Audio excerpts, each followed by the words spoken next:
Welcome, guys. I hope all of you had a great weekend. Well, I did because football was back. So my weekends are not partying and drinking and having fun with friends and groups. I don't really have that kind of life. I don't know why, but that's the truth. So okay, let's get back to it. It's the weekend is over. The match day is over. It was a weird match day because so many interesting games didn't go through according to what is because of what is going on in the UK, and Man United Leeds didn't go through, Liverpool Chelsea didn't go through. It was a weird weekend, but it's much better than no football for people like me, especially who don't really have a life outside football, and I really don't.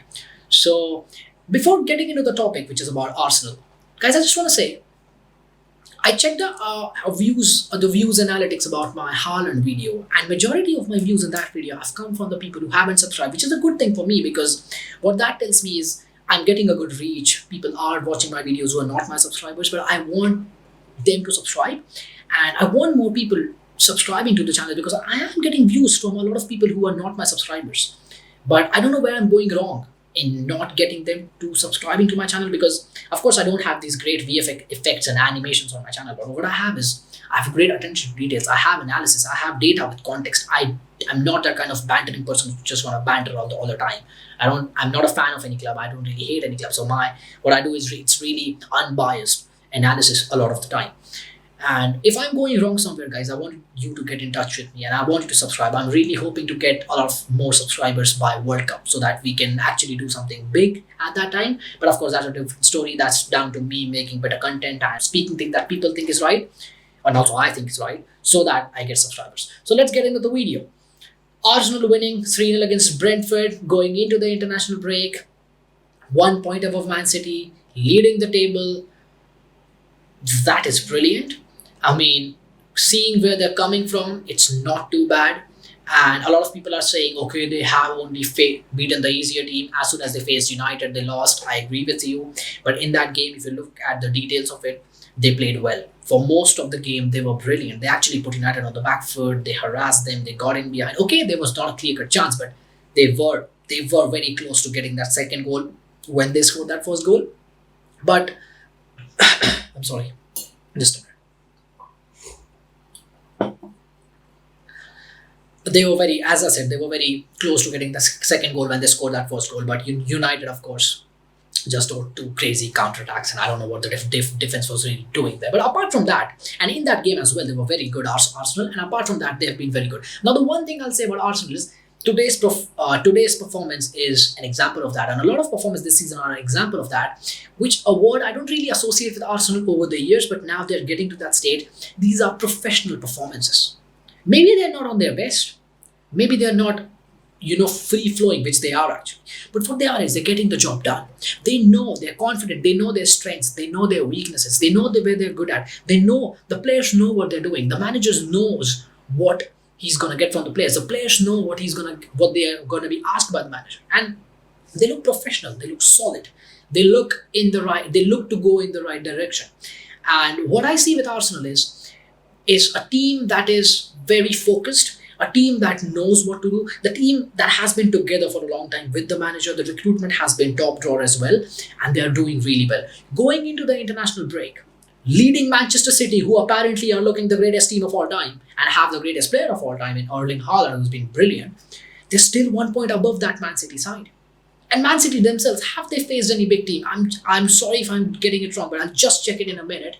There is Manchester City this season, Palace, Nottingham, Villa, Wolves. I mean, you really class that as a tough fixture list, and comparing that to Arsenal, who have had a tougher list than that. So even Manchester City haven't faced a huge side till now, and still they've dropped point against Villa and Newcastle. Newcastle, they conceded 5 goals in 2 games, so they aren't as perfect as much as people are displaying them, and how much people think they are perfect. Maybe they're not. And Arsenal probably are looking slightly more complete. Arsenal look defensively, they look really, really good. Okay, you take that 2 goals out because I think the defense is not individually culpable for these crazy goals they conceded against United. I think a lot of it was down to the midfield not putting pressure on the ball, and defense was just pushing higher, which was wrong in their part as well. But I think it was not just down to the defense. So They defensively look very well. With Thomas Partey in the team, they look exceptionally good. And with him out of the team, the structure goes missing. Xhaka attacking the box when Partey is on the pitch, attacking the box, going forward, making some runs which we are never really used to seeing from him in the Premier League. He makes those runs on the international level for Switzerland, which I've seen for years. Not for Arsenal, but he's doing that because of Partey, because Arteta knows that with Partey you can do that. A lot of players can really commit themselves with Partey in that hole, but when he's not there, and against he was not there against Man United, they missed him. So they have been professional. They look really good. The movements of the players, the way they are playing, they're not. I won't say Arteta is trying to replicate Man City. I don't think he's trying to do that. I think he's got elements of that, of course, because he's Spanish. He's been at Barcelona. He's worked under Pep. Of course, that's the truth. But I think he is learning a lot also from Arsene Wenger. You can see he's choosing players like Thomas Partey in there, which not necessarily would be chosen by Pep Guardiola. He went for Jorginho. He didn't get Jorginho. He went for Rodri, not Thomas Partey. He was actually available. So Arteta has got that element of pragmatism within him, which I think comes from the inspiration of Arsene Wenger, and then he learns different things from Pep Guardiola at Man City, and then he's also replicating a lot of that, which we can clearly see. It's high intensity football, it's penetrative football, it's exciting football, but most importantly, they control games. They slow down games. So they're conserving a lot of energy as well, which is equally as important if you want to really push teams like Man City. Now, another thing is like Granit Xhaka has been brilliant this season. I think a big reason behind why he has been so good is I think Arteta just went, and I as a coach see it sometimes in my academies and where I coach players as well. When a player is too similar to how you used to play, you just go, okay, I know what to do with it. Because Arteta being, I'm not saying they were very similar in terms of personalities, but the way they play, very good on the ball, good passing of the ball, very intelligent players, and kind of, okay, maybe Xhaka's personality is very different to Arteta, but the way they play is very, very quite similar actually. And what I see has Arteta done with Xhaka, and I'm just assuming that because that's what coaches do when they see players who are very similar to how the coach used to play. What happens is Arteta maybe has gone, okay, what type of player alongside, if I would have had alongside me, I would have excelled or I would have been benefited by that. I think Thomas Partey is the exact kind of player. If he would have had with him, he would have been a good player at Arteta, and he just went like, okay, Xhaka, I'm giving you Partey.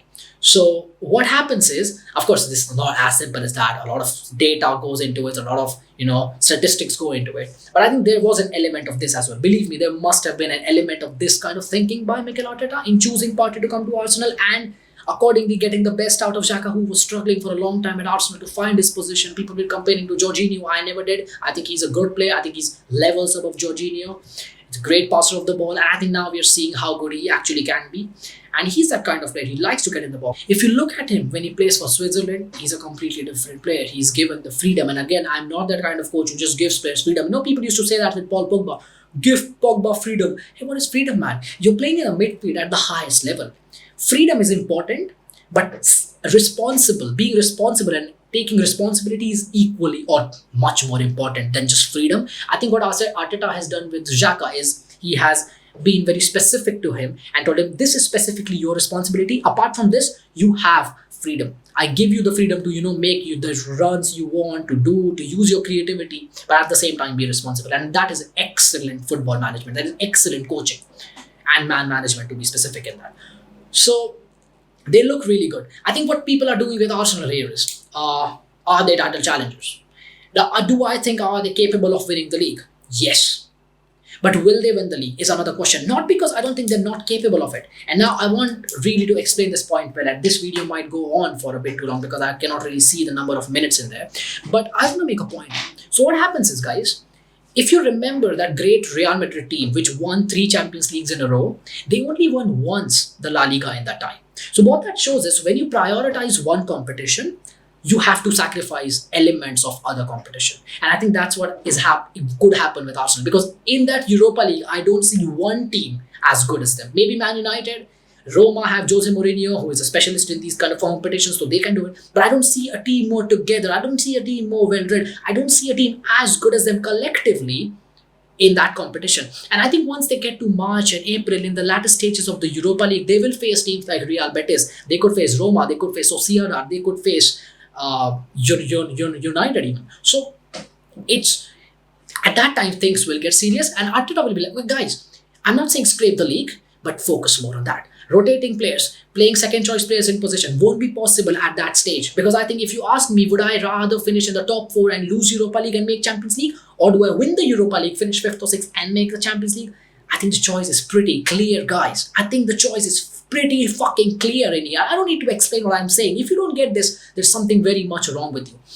So in that case, I see Arsenal doing that. I see Arteta once going to reaching, making it to February, March, really telling his players, guys, it's time to focus on Europe. It's time to focus on Europe. And I think that's where they actually, maybe just slow down a bit. Maybe they'll finish third. Maybe they'll finish fourth. Of course, they cannot keep up this pace, guys. Not because I don't think they're not capable of it, but I think, first of all, they're not as experienced for it. And secondly, they have competitions like FA Cup and Europa League, which I think they should focus on. And next season, maybe after adding 2 or 3 players, they could really go for the league.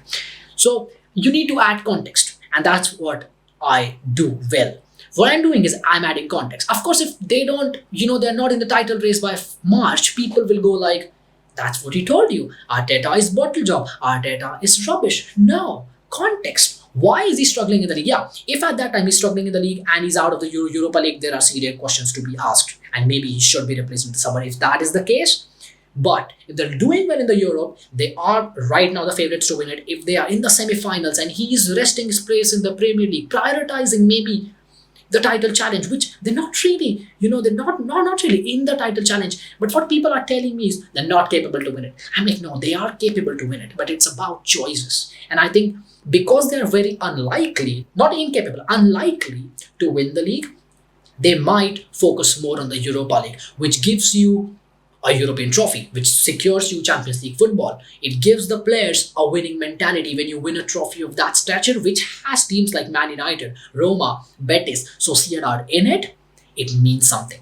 And I think around that period, if they suddenly drop a few points in the Premier League but are doing well in there, I think that could happen. That is likely to happen if he focuses on the Europa League, and I would endorse it. If I was an Arsenal fan, I was like, okay, now we're in this period, focus on the Europa League. It's fine if we finish 5th or 6th. It's fine, because I don't think they will. I think they can win the Europa League and they'll still finish in the top 4, because I think Arteta is managing it really well right now. But even if it goes horribly wrong in the league and they finish 5th or 6th, but they win the Europa League, I think it's really good for them. And I think that's the way you build for that, for next season when they are going to be in the Champions League, when they could potentially now challenge for the league after adding another 2 players. So I don't necessarily feel they're going to win the league. Of course, they're not going to win the league. It's highly unlikely for them to win the league, especially with that Man City team. So, well, that's pretty much my conclusion to this. Are they title challengers? Yes. Are they capable of winning the league? Yes.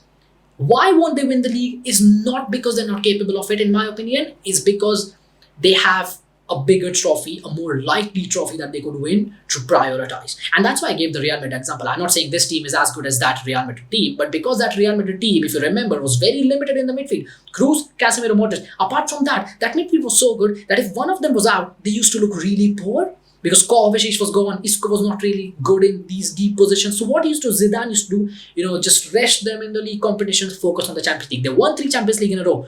Brilliant.